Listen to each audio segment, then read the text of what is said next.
देवी सर्वभूतेषु बुद्धिरूपेण संस्थिता नमस्तस्यै नमस्तस्यै नमस्तस्यै नमो नमः।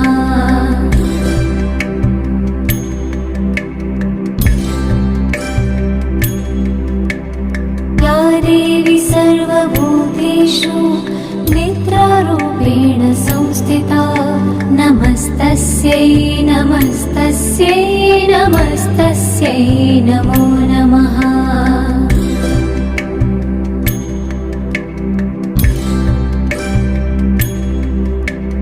या देवी सर्वभूतेषु क्षुधारूपेण संस्थिता नमस्तस्यै नमस्तस्यै नमस्तस्यै नमो नमः।